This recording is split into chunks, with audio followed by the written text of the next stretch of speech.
One that always gets me, which I think is kind of a modern interpretation of a similar fairy myth, is Gremlins. Because Gremlins are such... Gremlins came about in World War II. They were blamed for mechanical failures in planes in World War... I want to say it was World War II. I don't think World War I. So it's a very modern myth that came about. And I mean, it was... I'm talking Foo Fighters and Gremlins were kind of the same span of time that these start to come out. And, you know, it's kind of been softened by Spielberg's interpretation of Gremlins and whatnot. But I'll tell you, that's realistically my main and only reference point for Gremlins is Spielberg's Gremlins.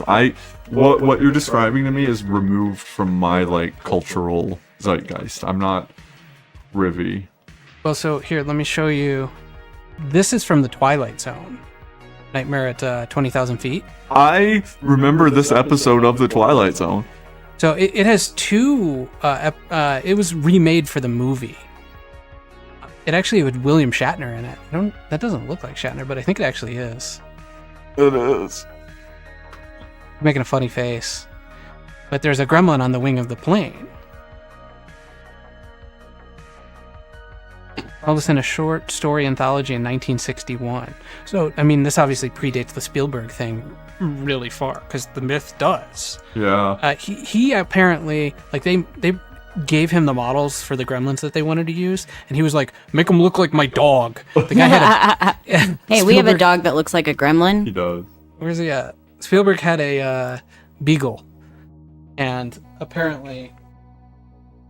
he wanted, like, the patterns on their fur to look like the dog and less scary looking. Okay.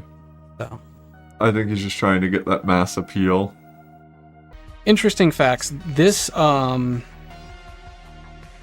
episode was parodied on The Simpsons. Bart sees a gremlin on the side of the bus in one of the Treehouse of Horror episodes. And in addition to that, they remade it for the movie, like I was saying, and this was like the gremlin in the movie, which was like way freakier looking. Oh, that is freaky looking. I like more of the gizmo-looking gremlins. Yeah, because they're cute. Yeah. Where is Gizmo? We have a Gizmo. Oh, we don't. We have one. I think it's on top one of the electronics inside the house. Here was Gremlins portrayed in Looney Tunes very early on. That's interesting. Again, an example of kind of a fairy-like myth. Now, gremlins are known for being a lot more mischievous, in particular when it comes to technology and mechanisms, and are blamed for the failure of these mechanisms. Like I said, have been since World War II, and I believe that's where this gremlin comes in the Looney Tunes thing. Here he is again in a plane. I was about to say, I see planes there. Mm-hmm. So they're often associated with aircraft. I have a book that references them in relationship to something called brownies, and brownies would be Brownies like I've heard. Like a house elf, like something from Harry Potter almost. Like you're not supposed to acknowledge brownies. I know that.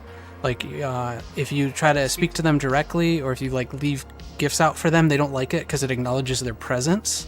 But they're supposed to be these little creatures that will live in your house, and they'll help out around the house as long as you're polite to them and kind of leave them alone and don't even acknowledge their existence. Interesting.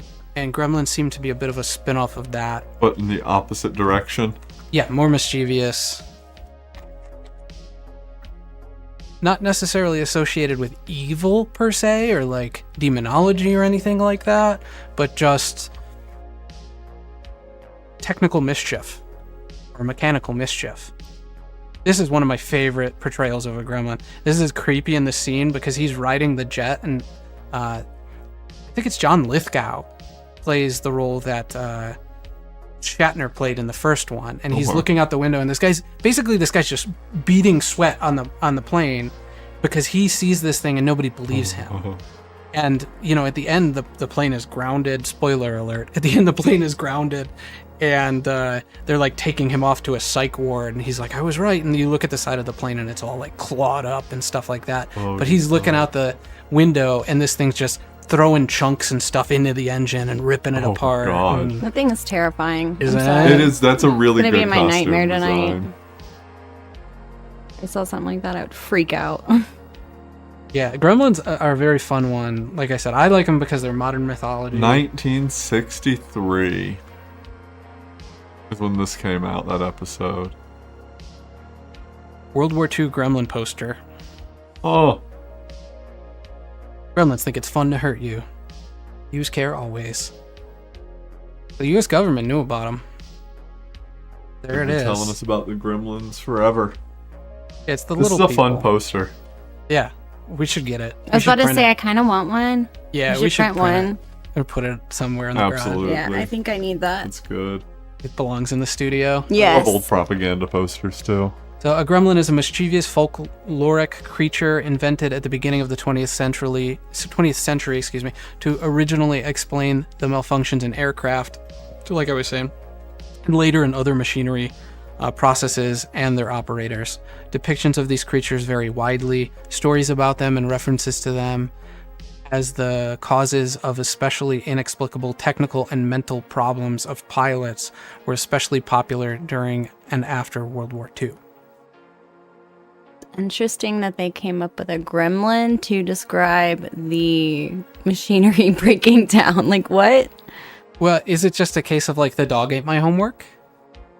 You know, I don't know. you messed up the plane and you can't admit to it. Right. It's happening to planes in a wartime situation. I imagine morale's already going to be pretty low. Having your failures be your fault might not be something everyone wants to deal with in a situation like that. So it may just be a coping mechanism to deal with the stresses of having things break in wartime and not like knowing why. Maybe, I don't know. I believe in the gremlins. I think they're out there.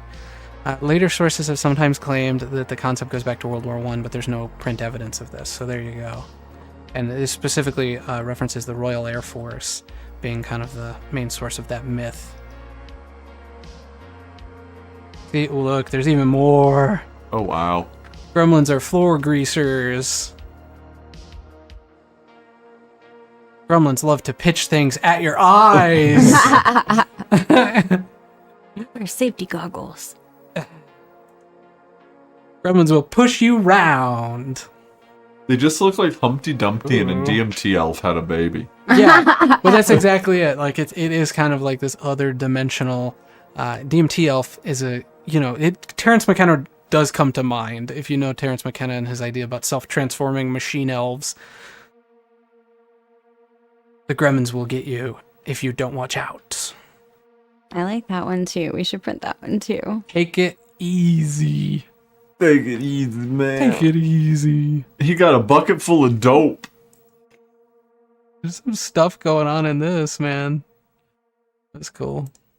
It's like Gulliver's Travels, but a postmodernist nightmare version. Why help gremlins square corners and gremlins play round corners? Their stay away. What does that mean? I'm assuming it was part of some sort of manufacturing process thing. I don't know. Do you believe in any fairy creature myths? Like, do you have a strong opinion? I tend to believe.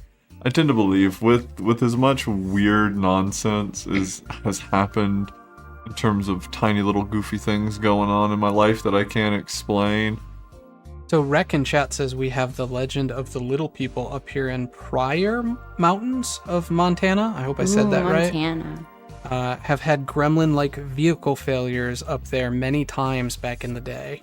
Interesting. That's cool. The legend of the little people in the Pryor Mountains of Montana has been passed down through generations of the Crow Nation. According to the legend, the little people were small, mischievous beings who lived in the mountains and were known for playing pranks on the Crow people. Huh. So they exist before the propaganda posters. Myths like this go back a lot further than what we think of. And that seems to always be the case. Like, there'll be a modern legend, and when you dig deeper, there's an older legend that, again, might go by a different name. And Back to language drift there. maybe, yeah. When we talk about the Makili and Bembe last episode. Yeah. Gremlins, little people. Hi, this is Gavin with Dark Dial. If you like this video, please remember to like and subscribe. It really helps us out as a channel, and it helps you find us a whole lot easier. We're going to be live Friday nights, 6 o'clock Pacific, 8 o'clock Central, talking about all sorts of topics like this, and we're taking calls too, so have your phones ready.